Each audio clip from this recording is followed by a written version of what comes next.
The Second Crusade has failed, but its end will open the door to the Plantagenets, that brilliant, avaricious, rebellious, murderous family that will dominate the history of Western Europe for a century to come. Here's their story, so riveting that we still are fascinated by it 900 years later. Before we begin, I just want to say thank you to everyone who has been listening. This marks our first anniversary of Lion's Forge. I also want to say thank you again to Francis Butt for all of the amazing voices and richness that you have brought to this podcast.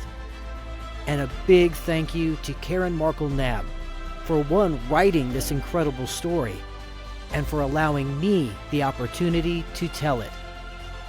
Welcome back to Lion's Forge.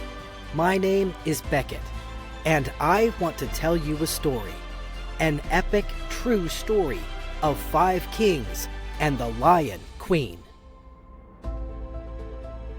Season 2, Episode 13. Let us restore the old affection between us. In the year 1169, on the Feast of the Three Kings, the day when baby Jesus received the gifts of gold, frankincense, and myrrh, Henry Plantagenet traveled in great state with his sons to the French town of Montmirail. Years before, on this same feast day, Henry Plantagenet had landed on England's coast to challenge Stephen of Blois for the English throne. Now, on the anniversary of that glorious day, Louis Capet had the pleasure of receiving Henry's renewed fealty for the immense Plantagenet holdings, stretching from Brittany to Toulouse. This was no little thing, at least not if you take seriously a chronicler's detailed account of what Henry pledged. He came, the chronicler wrote, as a supplicant to the French king, and offered himself, his children, his lands, his resources, his treasures, placed all under Louis's judgment to use or abuse as he would, to hold, to seize, give to whom he would as he liked, with no conditions stipulated or attached. Quite a series of concessions from swaggering Henry, who viewed himself as no one's vassal. And Henry's vow was redoubled when Louis also received the oath of fealty from Henry's eldest son, young Henry, for Normandy, Anjou, and Maine, and Eleanor's favorite, Richard, for the Aquitaine. Plantagenet territories in France now had 2 lordly masters, and only one was the young prince's father. Louis must have turned away from the ceremony with a profoundly self-satisfied smile on his face. He had just lanced the boil that dated back to the day Eleanor of Aquitaine married Henry Plantagenet. But fealty was always a slippery, wriggling thing. Louis's acceptance of Henry's pledges meant that Louis had publicly declared his trust in the untrustworthy Henry. The 2 rivals had just gotten married. It would not be a peaceful union. Riding away from Montmirail, Henry was no longer an energetic, idealistic young man. King for 16 years by now, he was the scarred veteran of a great many wars, mental and physical. He was tiring. The compelling woman who had brought him half his fortune and given him 5 sons now stayed away, preferring life in Poitiers apart from him. Thomas Becket, his best friend on earth, the boon companion of so many days in the bracing air of Normandy, had fled from him, writing shattering letters from exile about the evil that had consumed the English king. He had a lovely mistress half his age, a woman who would become legendary simply for sharing his bed, but he rarely saw her. He had his enviable family, those 4 living sons, now aged 15, 13, 12, and 3. But at Montmirail, he had lit a match to a powder keg of killing discord that would soon tear his family apart. All of Henry's other problems merely stretched, yawned, and sunned themselves, for the time being. But Henry's decision to crown his eldest son was about to fully awaken the old problem of Thomas Becket. It's certainly possible that Henry thought highly of the French tradition, that monarchs were crowned while young, well before their royal fathers died, thus putting a brake on sibling battles over inheritance. Perhaps envisioning his boy at the center of the pomp and ritual of the ceremony thrilled him. Perhaps he pictured an event that would reflect his own majestic adult grandeur. Perhaps it simply placed his heir on an equal footing with the crowned heir to the French throne. Henry seized upon the idea that young Henry should be royally crowned with all attendant ceremony. Regrettably, his desire ran headlong into the reality that the man who crowned English kings was the Archbishop of Canterbury. The presiding Archbishop was, of course, Thomas Becket. Becket had lived for years by now under the protection granted him by Louis Capet, backed by the Pope Alexander III. Safe in France, Thomas retained his archbishopric, despite Henry's considerable efforts to have him unseated. He was living in exile, but he was no powerless victim. He had his spies, and he had his vocal supporters. He also had a stage from which to issue scathing letters to and about Henry for worldwide consumption, including one blistering missive issued from the altar at Vézelay, which called Henry wicked and summarily excommunicated everyone who obeyed the despised constitutions of Clarendon. A sample of what came from his pen in those days says directly to the King of England, "Unless you come to your senses, unless you cease attacking churches and the clergy, unless you keep your hands from causing disorder among men, the Son of the Most High will indeed come in his fury in response to the sighs of captives and the voices crying out to him, because it is already time to pass judgment against you in the equity and sternness of his spirit. Truly he is terrible before the kings of the earth." Henry, infuriated, vented his prodigious temper by lashing out at anyone who was thoughtless enough to mention Becket's name. Bishops on both sides of the Channel felt caught in a vice, forced to declare for or against the immensely powerful Henry Plantagenet, and to assess where that left them with God.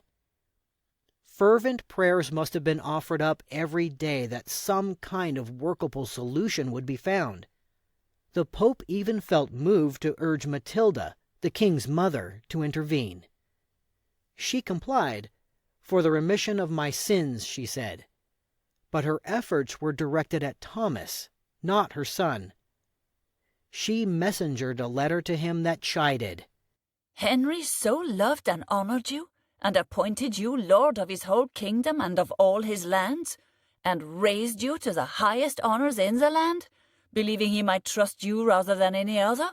He declares that you have, as far as you could, roused his whole kingdom against him. One thing I plainly tell you, that you cannot recover the king's favour except by great humility and most evident moderation." That helpful advice was as wasted on Thomas as it would have been on Henry, neither being known for those particular splendid qualities. Things had teetered back and forth in this way during the last years of the 60s, an untenable reality.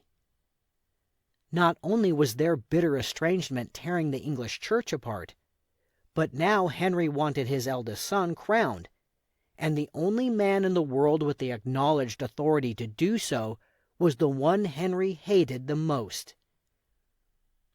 Driven by necessity, Henry swallowed his bile and agreed to several meetings with Thomas as the decade ebbed.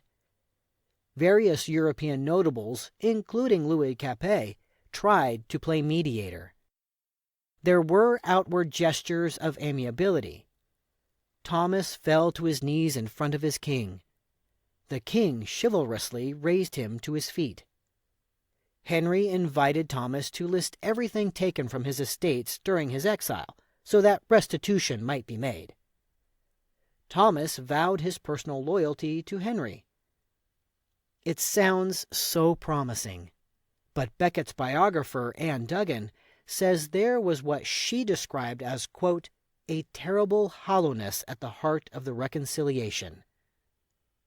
For his part, Becket reportedly had told Louis that after Clarendon, after Northampton, he would never again trust any Plantagenet pledge, no matter how apparently sincere. There was no longer any way past their crippling history. Archbishop and king went on circling each other like wrestlers, neither willing to yield. Despite all the superficial accord when they met, Henry would never grant the public kiss of peace, which normally brought such meetings to their happy conclusion. Thomas, in turn, obstinately insisted upon the supremacy of God's honor, of which he was the representative, over the will of any human monarch. Even Louis Capet, Thomas's chief protector, asked him in exasperation, "My lord, are you trying to be more than a saint?" This archbishop's colossal conviction that he was in the right never faltered. Nor did Henry's fury.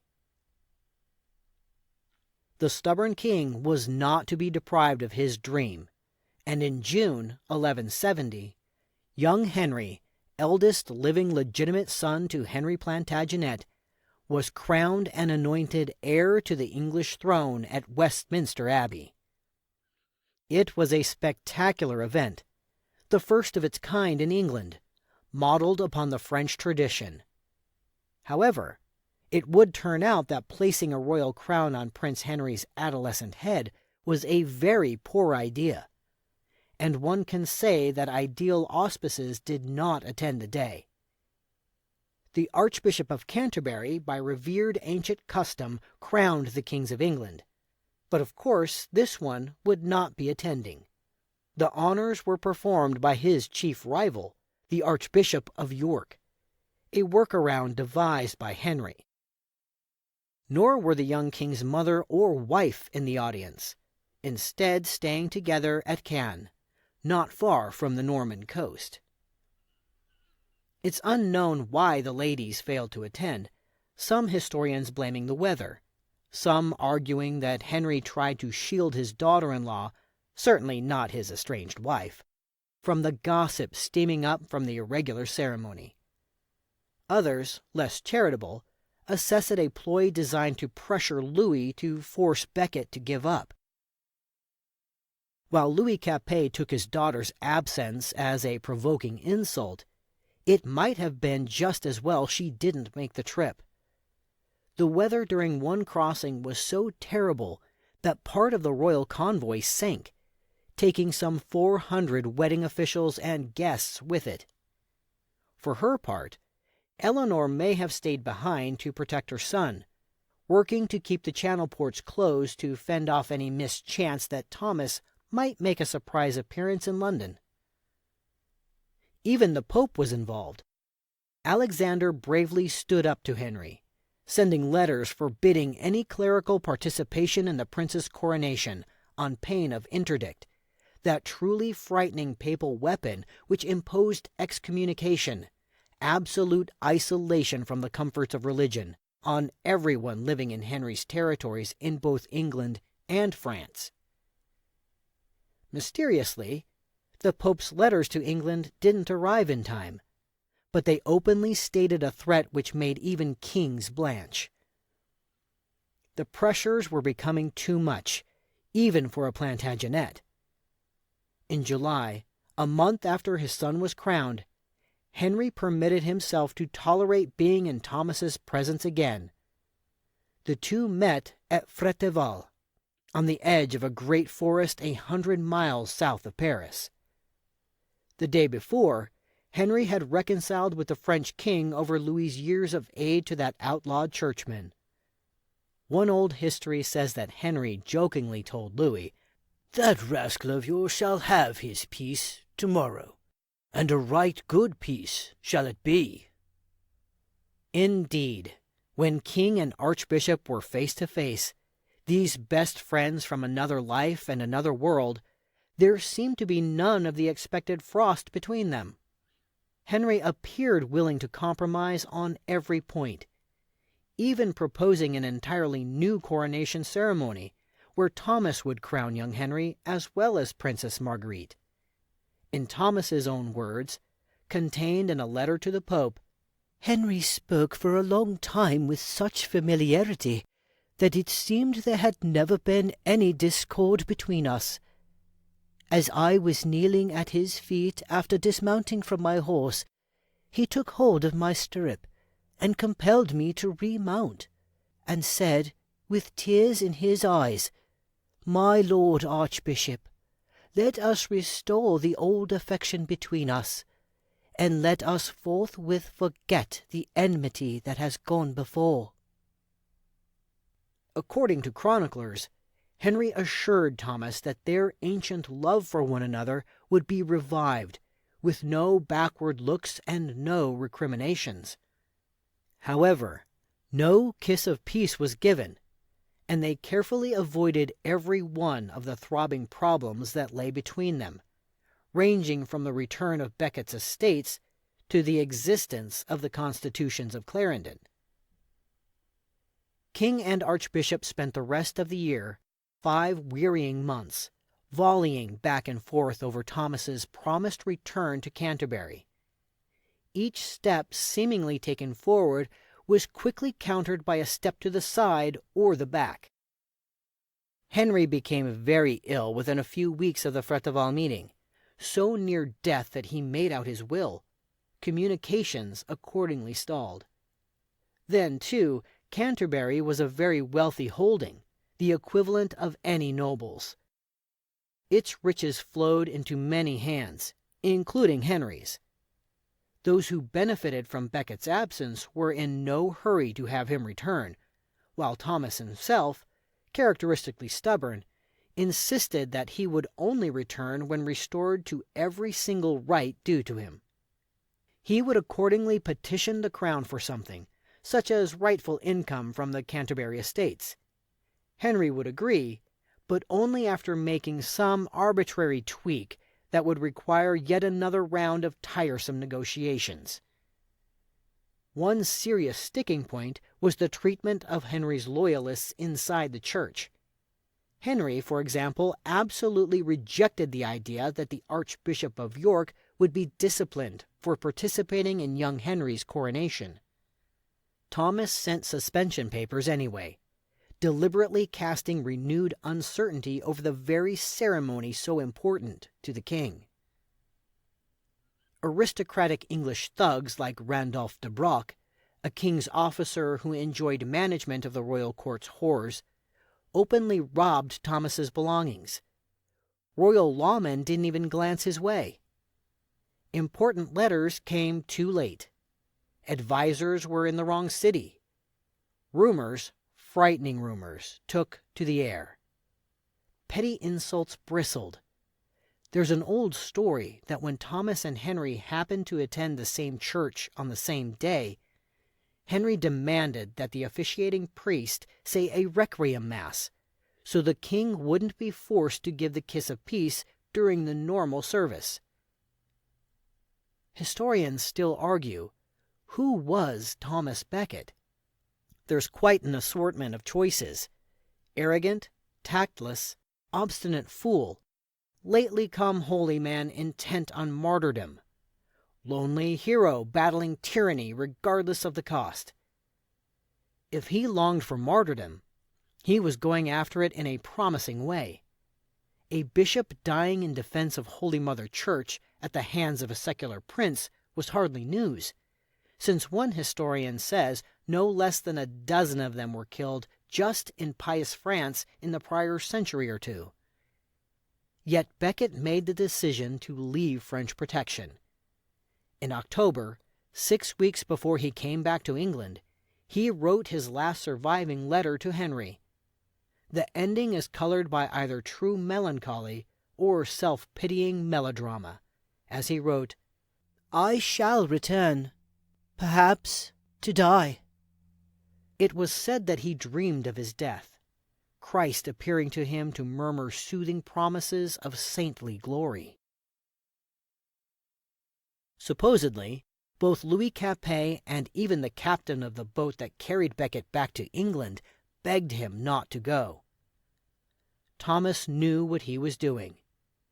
In one of his final sermons, he made pointed mention of the martyr Alphege, an Archbishop of Canterbury 60 years before, captured by Vikings through a one-time friend's treachery and then savagely put to death. Despite all the fears, the dreams, the warnings, Thomas made his way to England at the beginning of December 1170. He had been gone for 6 years. His dealings with the king were still in dangerous disrepair and confusion. Whatever he had feared might await him, he returned to a hero's welcome. His 12-mile route from Sandwich to Canterbury was thronged with parish priests and their congregations, abbots and their monks, cheering common people waving him on. Henry heard reports of Thomas's joyous reception in the streets. He wasn't thrilled by the news. Nobles nervously avoided the man.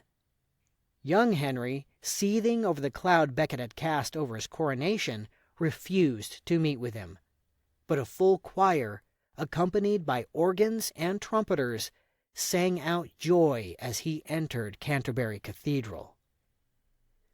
People seeing him again for the first time in so long must have been shocked at his appearance. The stress of the past 6 years had left him gaunt, pale, profoundly tired. He'd have no time to rest. December was a feverish month of emissaries, letters, malignant rumors, and grim-faced messengers, each day crackling with more tension than the one before. Men's blood was up. One memory holds that a member of Henry's court advised the best way to handle what he called such a traitor would be a new-made rope and gallows. What happened to Becket might not have been carefully plotted. It wasn't dictated or supervised. But it was no sudden mad impulse. The smell of Thomas Becket's death was in the air that Christmas season of 1170. Of course, we know how things turned out. Becket, never quietly docile, chose Christmas Mass to raise the ghost of Alphege the martyr from the dead yet again, and to summarily excommunicate all of the bishops who had participated in young Henry's coronation. He told the congregation outright that he'd come back to England to die for the freedom of the Church.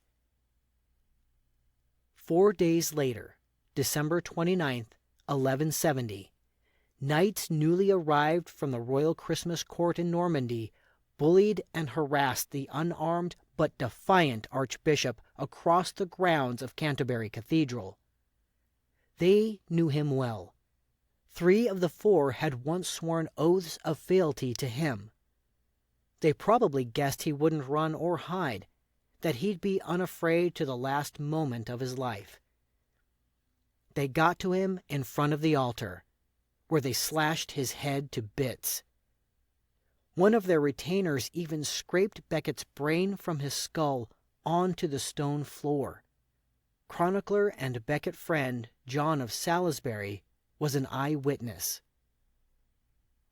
And so, men come from holiday feasting with the English king, carrying weapons that could shred chainmail, assassinated the foremost prelate of the English Church as he stood on consecrated ground a few feet from the Blessed Sacrament, protected by the universal law of sanctuary. The world was aghast. The intensity of emotion the murder birthed is evident by the fact that hundreds and hundreds of years later, we still know the story, including the funeral party readying the corpse for burial and finding Becket's hair shirt alive with lice. Other signs of the man's self-flagellation and literal starvation were public knowledge within hours. Pope Alexander, who dreamed of the dead man dressed in robes the color of blood, refused to speak with an Englishman after word of Becket's death reached him, and turned Henry's royal embassy away. Within months, the Pope was petitioned to canonize the bishop a martyr saint. For the rest of his life and on into all the generations of human history to come, Henry Plantagenet, the most powerful and most feared king of his day, would have the murdered priest at his shoulder. Almost all that anyone knows of great Henry today is that he killed Thomas Becket. We've come to the end of our story for the time being. I am Becket Arnold, narrating from the book Lion's Forge, adapted for us by the author, Karen Markle-Knabb. Thank you to Francis Butt for voicing our introduction and other players. If you like what you hear, please give us a rating, follow our channel, and share us with your friends. Most importantly, please join us again May 27th for the next episode of Lion's Forge, available everywhere you get your favorite podcasts, including on YouTube with video episode trailers. Visit us on Facebook, where you can ask questions, leave reviews, and interact with me. Until next time, thank you for listening.